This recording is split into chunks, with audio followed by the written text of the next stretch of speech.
சமீப காலமா குழந்தைகள் மத்தியில எல்லா பள்ளிகள்லையும் குழந்தைகள் மத்தியில என்ன இருக்கு? Drugs habit. ஸோ அந்த ட்ரக்ஸ் ஹேபிட் இருந்தா குழந்தைங்க வாழ்க்கை என்ன ஆயிடும்? வயிறு வராது. என்ன ஆகும்? நல்லா சிறந்து விளங்குமா? விளங்காது, கஷ்டம். சரியா? அதை பேஸ் பண்ணி ஒரு ஸ்டோரி நான் சொல்றேன். நான் வந்து ஒரு 8th 9th படிக்கிற பையன். ஓகே, 8th படிக்கிறானே வச்சுக்கோ. கிட்டத்தட்ட 13-14 வயசுக்கு அந்த பையன். அந்த பையன் வந்து என்ன பண்றான், கொஞ்ச நாள் ஒழுங்கா இருக்கான். ஒழுங்கா காலையில ரெடி ஆகி ஸ்கூலுக்கு போறது, சாயங்காலம் திருப்பி ஒழுங்கா வீட்டுக்கு வர்றதுன்னு இருந்தாங்க. திடீர்னு பார்த்தா அந்த பையன் காலையில நல்லா ஃப்ரெஷ்ஷா போறவன் அந்த நாள்ல இருந்தே பாத்தீங்கன்னா சாயங்காலம் ஒரு மயக்கத்தோடய வரான். அம்மா என்னால முடியலம்மா, என்னால முடியலம்மா அப்படின்னு ஒரு தள்ளாட்டத்தோட வரான். பேகை மாட்டிக்கிட்டு வரான், அப்படியே தள்ளாடிட்டு. என்னடா ஆச்சு என்னடா ஆச்சுன்னு அம்மா கேட்குறாங்க, அப்பாவும் கேட்குறாரு என்ன ஆச்சுன்னு. ஆனா அவன்கிட்ட பதில் இல்லாது. இல்லம்மா எனக்கு டயர்டா இருக்கு. ஹோம்ஒர்க் பண்ணலையாடா? இல்லம்மா என்னால முடியலம்மா அப்படியே ஆடிக்கிட்டு அப்படியே இருக்கான், ஒரு நிகழ்ச்சியே இல்லாம. இப்படிதான் தினமும் நடக்குது. என்னடான்னு பார்த்தா ஒரு நாள் யாரோ கவனிச்சு சொல்லிடுறாங்க, இந்த மாதிரி ஒரு பையன் வந்து ஸ்கூல் முடிச்சோடனே எங்கே போகிறான் பாரு அப்படின்னு சொல்லிட்டு அவங்க அம்மா கிட்ட சொல்லிடுறாங்க. அவங்க அம்மா பக்கத்து வீட்டுக்காரங்க யாரோ அவங்க அம்மாவுக்கு தெரியும் சொல்லிடுறாங்க. அப்போ அந்த அம்மா என்ன பண்ணுறாங்க, பின்னாடியே போய் என் பையன் அப்படிலாம் பண்ண மாட்டானேன்னு சொல்லி நினைக்கிறாங்க. ஆனால் இருந்தாலும் சரி என்னன்னு போய் தான் பார்த்தாரு. என்னன்னு போய் பார்த்தா அவனுக்கு ஒரு பெரிய ஆள் என்ன பண்ணுறான், ட்ரக்ஸ் கொடுக்குறான். அதை அவன் சாப்பிட்றான், அதை யூஸ் பண்ணுறான். யூஸ் பண்ணிட்டு என்ன பண்ணுறான், யூஸ் பண்ணிட்டு இருக்கிறத பார்த்துடுறாங்க அவங்க அம்மா. பார்த்த உடனே அந்த ஆளுக்கு சாபம் கொடுத்து அந்த ஆளை பிடிச்சி நல்லா திட்டி டோஸ் வச்சுட்டு பையனை வாடான்னு வீட்டுக்கு கூட்டிட்டு வராங்க. கூட்டிட்டு வந்து அவனை சரியான மாற்றுறாங்க, சாத்துட்டு உனக்கு இந்த பழக்கம் தேவையா, இந்த வயசுல எதுக்குடா உனக்கு இந்த பழக்கம்னு சொல்லி அவங்க அம்மா திட்டுறாங்க, கண்டிக்கிறாங்க. அப்ப கூட அவன் என்ன பண்றான், அடுத்த நாள் மறுபடியும் இங்க பாரு, நீ அடுத்த நாள் மறுபடியும் சேம் திங் ஹேப்பன் நடந்துச்சு.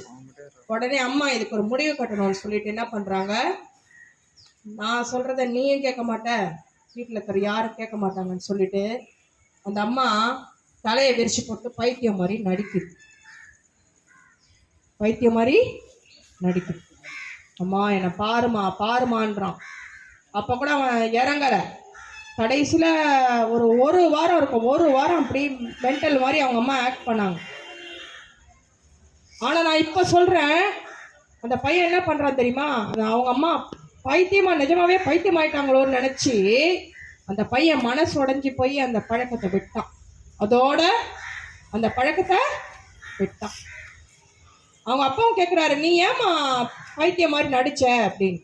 உடனே அவங்க அம்மா சொல்கிறாங்க, இந்த பையனை திருத்தணுன்றதுக்காக தான் நான் என்ன பண்ணேன், நான் பைத்தியம் மாதிரி நடித்தேன். எனக்கு பைத்தியமாக ஆயிடலாமே தோணிடுச்சு, அதனால தான் நான் பைத்தியக்காரி மாதிரி நான் அப்படியே முழுக்க மாறின மாதிரி பைத்தியமாக மாறின மாதிரி நான் நடித்தேன் அப்படின்னு அவங்க அம்மா சொன்னாங்க.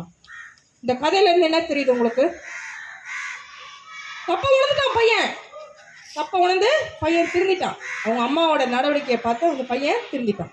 இந்த கதையிலேருந்து என்ன தெரியுது உங்களுக்கு, என்ன தெரியுது, ட்ரக்ஸ் யூஸ் பண்ணலாமா, அந்த பக்கம் போகலாமா, யூஸ் பண்றவங்களுக்கும் தப்பு அப்படின்னு உணர்த்தணும், அட்வைஸ் பண்ணணும். இருக்கீங்களா, இதுக்குன்னு குரூப் ஒருத்தர் இருக்கீங்களே, அதை நான் சொல்ல விரும்பல, உங்களுக்கே தெரியும். அது எனக்கு போர் அடிச்சிச்சு சொல்லி சொல்லி.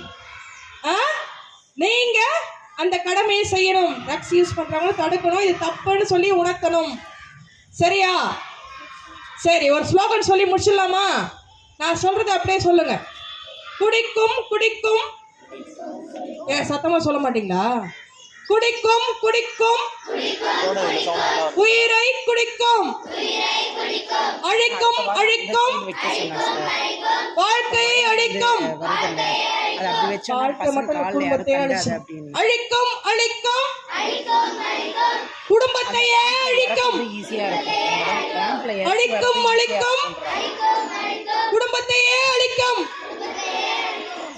நாடாதே நாடாதே போதையை தேடாதே.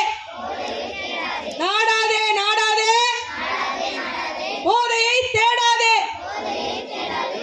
என்ன தெரியுது இதுல? இந்த ட்ரக்ஸ் பக்கமே போக கூடாது. போனா உன் லைஃப் அழிஞ்சிரும். நிறைய பேருக்கு ட்ரக்ஸ் யூஸ் பண்ணி கண் பார்வை போயிருக்குது, பைத்தியமா இருக்கிறான், கிட்னி பறி கொடுத்துருக்கிறான், நிறைய விஷயம் நடந்திருக்கு. சரியா? நிறைய ஹெல்த் இஷ்யூஸ் இருக்குதுல. அதனால don't ever touch or use drugs. Say no to drugs. Okay okay, thank you.